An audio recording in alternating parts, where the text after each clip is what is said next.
Welcome to my next Lost.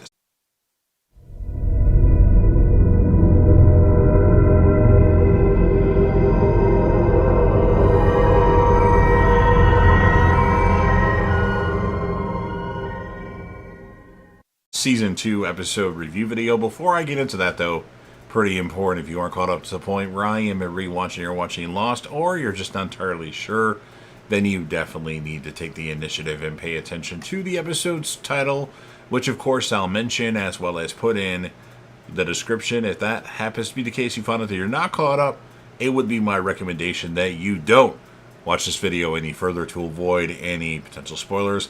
And I've already seen Lost 3 times. The first time I was watching it live, starting with Season 5, then I went back and watched the parts I didn't catch. And then I've binged it twice, once in 2014 and once in 2020. I want to take my time with watching this, so I'm only watching 1 to 3 episodes a week. But I'm not the only one that's watching Lost. The legendary Crazy Coffee Man, who you see a lot of times in my comment section for Lucifer, Dexter, and Breaking Bad stuff, is actually watching Lost for the first time. So join us on the journey. Let's go to the island and let's enjoy this awesome and amazing show. So with all that said, this will be Lost Season 2, Episode 3. The title of this episode is called Orientation. And this will be my review, reaction, recap after just finishing watching the episode. So we start off with Michael and Sawyer. They're on the beach and then they discover Jin. And his arms are actually bound. And he's being chased by a group of 5 people that he's calling others. And then the 3 are attacked and quickly knocked unconscious by one of the members of this group that Jin refers to as the others.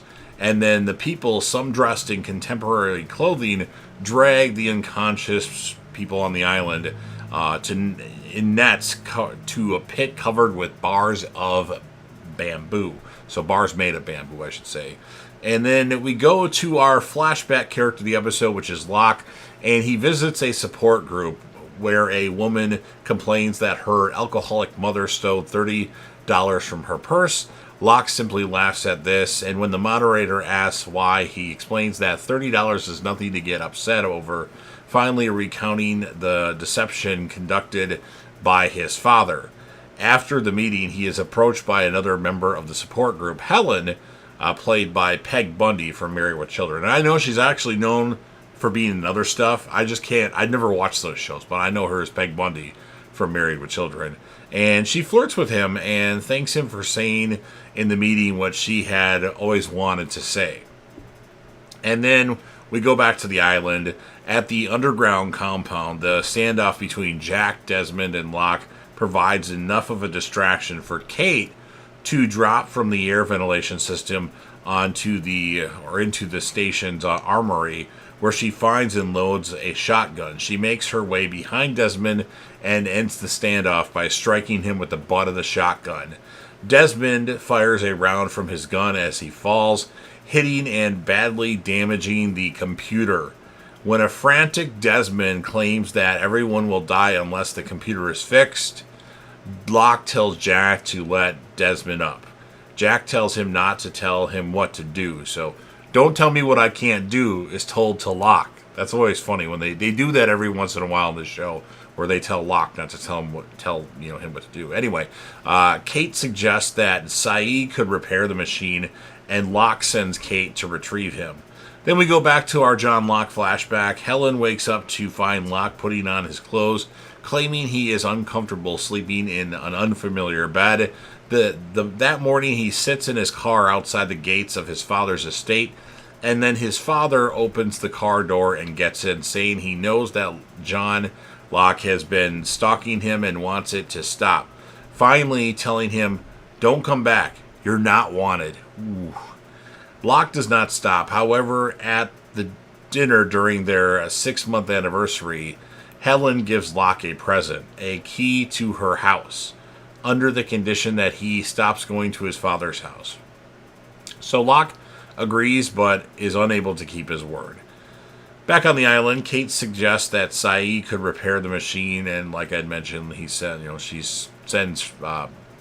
sends her to find Saeed.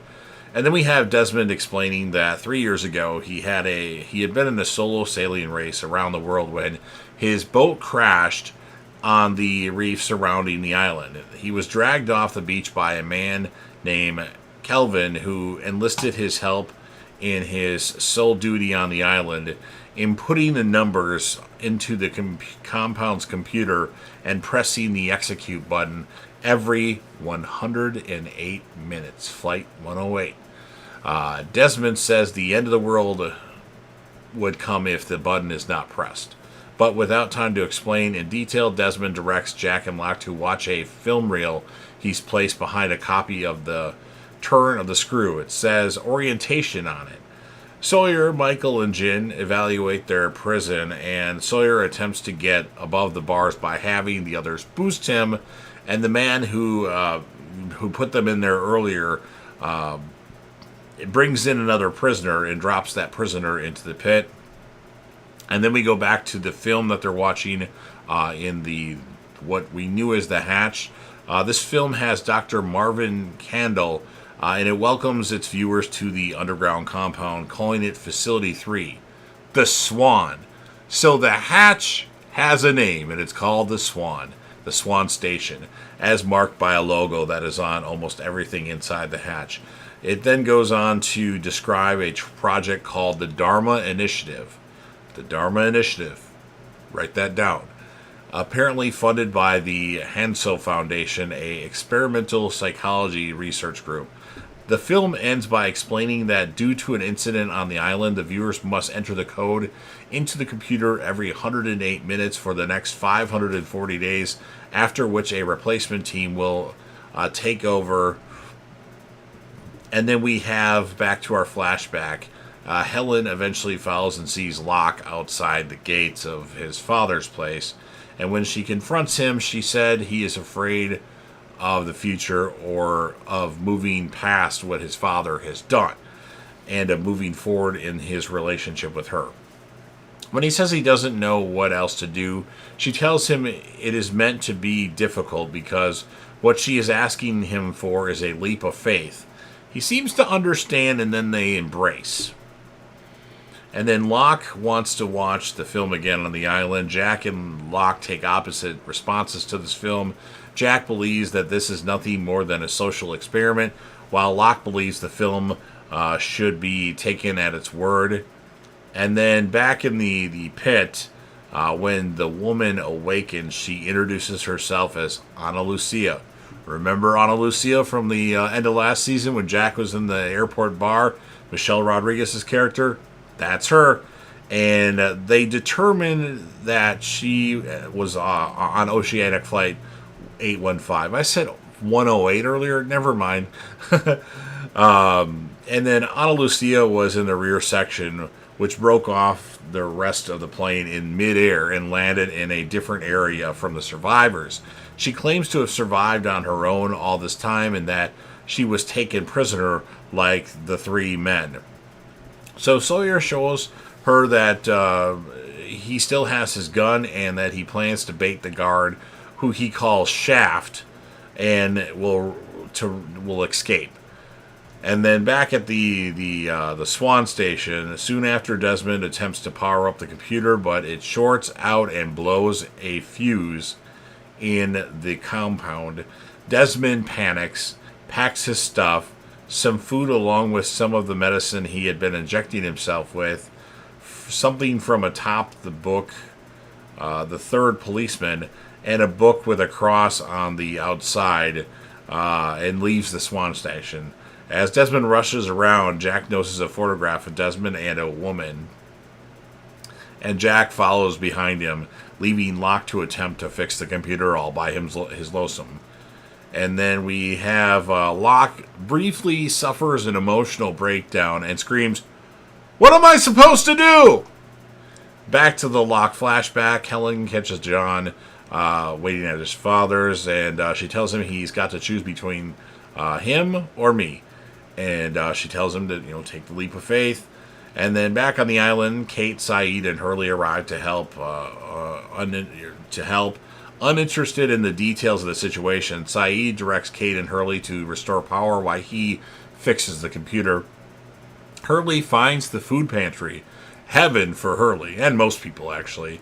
Ana Lucia scoffs Sawyer's plan as they debate. Sawyer calls her Cupcake.